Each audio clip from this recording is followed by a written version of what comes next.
डिम्पी और बा की इस जंग में वनराज का होगा बड़ा नुकसान।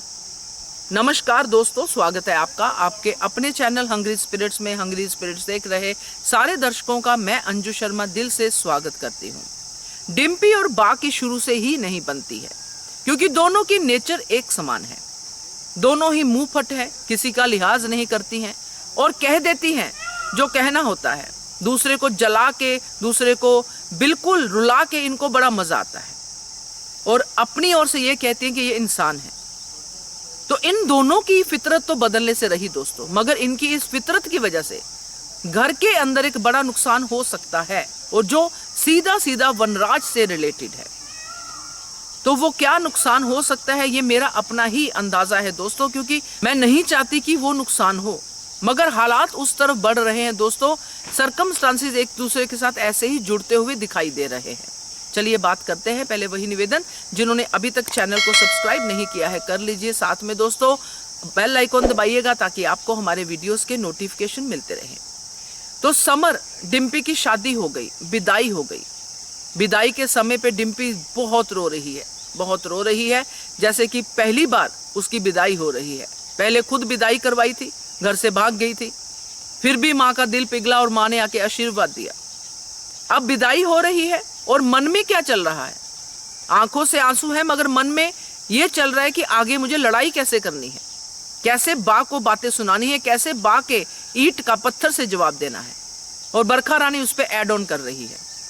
इस तैयारी के साथ जा रही है डिम्पी घर के अंदर, और बा भी पूरे अपने हथियार तैयार करके बैठी है, अपने चाकू छुरी सब तैयार करके उनको तेज धार दे के बैठी है कि आज तो सही डिम्पी ड्रैगन, मैं देखती हूँ तुझे। ये दोनों की तैयारी है। आप सोचिए, ऐसे घर में शांति की उम्मीद ही करना बेकार है। मगर इस पूरे माहौल में जिसमें डिम्पी और बा अपना अपना रोल प्ले करने वाली हैं, उसमें एक खुशी की खबर ये है जो वनराज ने सुना दी है कि काव्या इसी घर में रहेगी, क्योंकि ये मेरे बच्चे की मां बनने वाली है। अब एक प्रेग्नेंट औरत को ऐसे माहौल में रखना कहां की समझदारी है? मगर अभी तक तो वनराज को यह पता ही नहीं है कि माहौल होने क्या वाला है, मगर अंदाजा तो लगा सकता है। अब बाप की भावनाएं हैं, वो चाहता है कि काव्या मेरे सामने रहे और मैं काव्या का पूरा ध्यान रखूं, क्योंकि मेरा बच्चा काव्या पैदा करने वाली है। और ये वनराज की बड़ी खुशी की बात है। वनराज अच्छा भी लग रहा है इस खुशी को देखते हुए, इस खुशी को शेयर करते हुए, इस खुशी को महसूस करते हुए। तो यहाँ पे इस माहौल में काव्या रहेगी दोस्तों, और ये माहौल बद से बदतर होता हुआ जाएगा, और काव्या की ये जो खुशी के दिन है वो बहुत ही बुरी तरह से निकलने वाले हैं। अब यहाँ पे क्योंकि ड्रामा होता है, ड्रामा को लाने के लिए अगर काव्या का बच्चा या उसको काव्या को कुछ हो जाता है तो क्या होगा दोस्तों? क्या ये दोनों माफ कर पाएंगे एक दूसरे को या अपने आप को? क्योंकि ऐसे माहौल में एक प्रेग्नेंट औरत का होना जिसमें सिर्फ क्लेश ही क्लेश है, और वहां पे वनराज का चिल्लाना काव्या के लिए वो भी क्लेश ही होगा, चाहे वनराज काव्या की साइड में बोले वो भी क्लेश ही होगा। अब इस पूरे माहौल में क्या होगा आप समझ सकते हो। मैं कुछ बोलना नहीं चाहती हूं इसके बारे में अब, क्योंकि वनराज ने सबके सामने यह बात कह दी है, और यहाँ पे हो सकता है जो बा है पहले ही क्लेश शुरू कर दे कि बच्चे के बारे में, अनिरुद्ध के बारे में बातें शुरू कर दे, और डिम्पी बा को फिर से वहीं पे खिलाफ हो जाए। कुछ भी हो सकता है, मगर इस पूरे माहौल में जो होने वाला बच्चा है उसका क्या?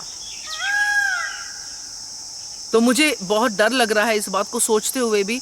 बाकी ऐसा ना हो, मैं यही चाहती हूँ, मगर हालात उसी तरफ इशारा करते नजर आ रहे हैं, क्योंकि जिस तरह इन दोनों चीज़ों को जोड़ा है, डिम्पी का घर के अंदर आना, अपशगुन के साथ उसकी एंट्री करना, वो जो पैर मारा था, उल्टा पैर मार दिया था उसको, जो कलश होता है उसको, और फिर उसके बाद जो हमने देखा कि उसी माहौल में उसी जगह पे वनराज का ये अनाउंस करना कि काव्या मेरे बच्चे की मां बनने वाली है, यहीं रहेगी। तो ये हालात मिलते जुलते दिखाई दे रहे हैं।